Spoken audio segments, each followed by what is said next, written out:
Ready.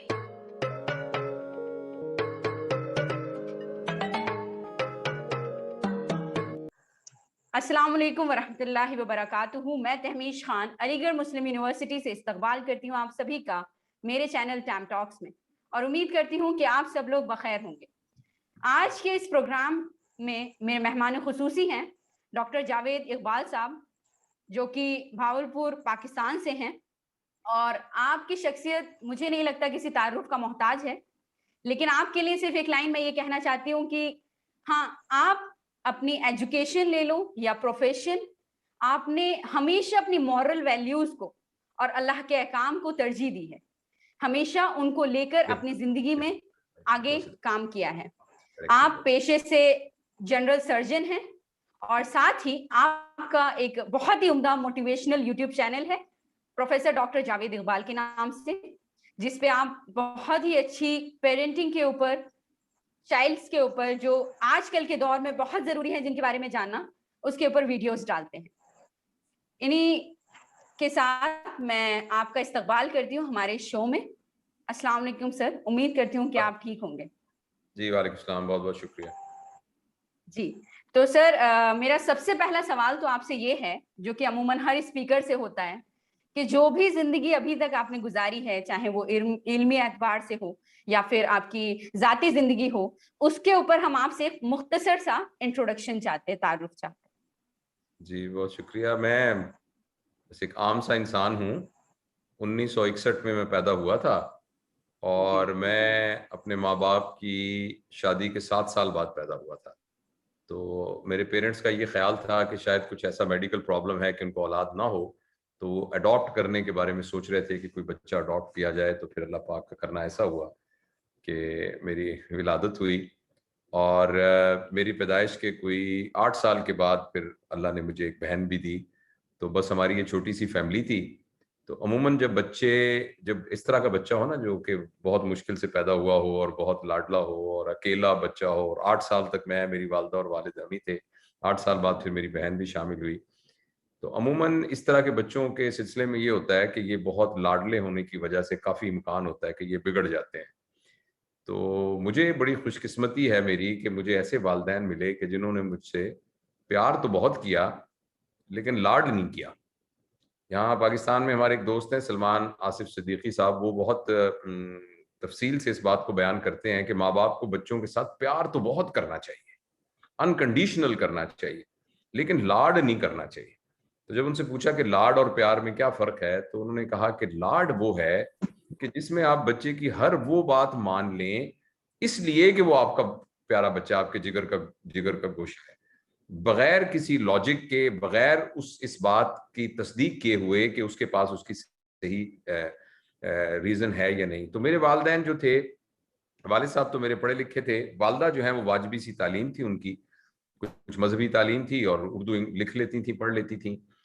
लेकिन पता नहीं किस तरीके से उन्हें पेरेंटिंग के वो सारे मॉडर्न उसूल जो बाद में हमने पढ़े, वो पता नहीं कैसे उनको पता थे। तो उन्होंने मुझसे प्यार बिल्कुल नहीं, लिहाजा मैं था कि जो सुबह उठ के बेटा खुद ही सीधा, और हालांकि हमारे घर में एक मुलाजिम भी था, मगर वो फिर कहती थी कि बेटा जूते को हाथ नहीं लगाने देना किसी को, तो आपने जूता अपना खुद। अब अभी भी मैं अब इतना बड़ा हो गया हूँ और 60 साल मेरी उम्र हो गई है, मुझे एक तरह की ऑब्सेशन होने लग जाती है अगर मेरे जूते को कोई हाथ लगा दे या कोई साफ करने की कोशिश करे, तो मुझे ऐसे लगता है कि जैसे मैं बहुत बड़ा गुनाह कर रहा हूँ, क्योंकि ये वालदा ने इस तरह से, तो इस तरह वो कपड़े इस्त्री करना, सालन पकाना और झाड़ू देना, और वो जब मैं नहाने के लिए जाता कहते शाबाश ये अपनी बुनियान वगैरह खुद ही धो के ले आना।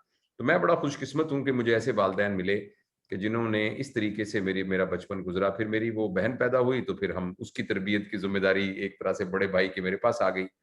तो मैं उसके बाद फिर मैंने बचपन से ये था कि मुझे डॉक्टर बनना है। मैं मुख्तसर आपको अर्ज करता हूँ, तो यहाँ फिर वो एफएससी के बाद मेरा वो दाखिला हो गया। यहाँ काफ़ी प्रोमिनेंट निश्तर मेडिकल कॉलेज है मुल्तान में, पुराना मेडिकल कॉलेज है और यहाँ का बहुत वेल रिप्यूटेड मेडिकल कॉलेज है। वहाँ से मैंने एमबीबीएस किया। फिर उसके बाद मैंने बहुत ही शॉर्टेस्ट पॉसिबल टाइम के अंदर यहाँ से फेलोशिप की सर्जरी में, और फिर मुझे इंग्लैंड जाने का, वलैत जाने का मौका मिला, और मैं वहाँ से मैंने एफआरसीएस किया।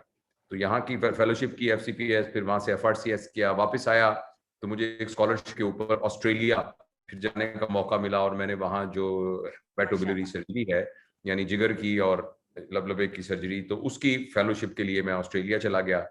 फिर जब वापस आया तो बस फिर मैं असिस्टेंट प्रोफेसर बन गया, फिर एसोसिएट प्रोफेसर बन गया, फिर प्रोफेसर बन गया। और फिर बीच में मैंने सोचा कि ये जो मेडिकल एजुकेशन जो हम करते हैं इसकी भी मुझे कुछ करना चाहिए, तो मैंने मास्टर्स किया मेडिकल एजुकेशन के अंदर 2011 में, जबकि मैं फुल प्रोफेसर था, उसका मेरी कोई तरक्की से कोई ताल्लुक नहीं था। और इस तरह करते करते फिर ये बहावलपुर में कायद आज़म मेडिकल कॉलेज है, तो यहाँ के प्रिंसिपल के तौर पर मैं रिटायर हुआ और ये पिछले साल ही मैं रिटायर हुआ हूँ। तो ये तो है मेरा सारा जो प्रोफेशनल करियर है। मैं सर्जन हूँ, जी। लेप्रोस्कोपिक सर्जन हूँ। और इसके अलावा मैं शुरू से ही मेरा शौक जो था लिटरेचर के साथ काफ़ी। स्कूल में ऐसा मिले जो बहुत नामी लोग थे। एक ज़हुरुल हक ज़हूर साहब थे हमारे टीचर, जो मुस्तनद फारसी के शायर थे।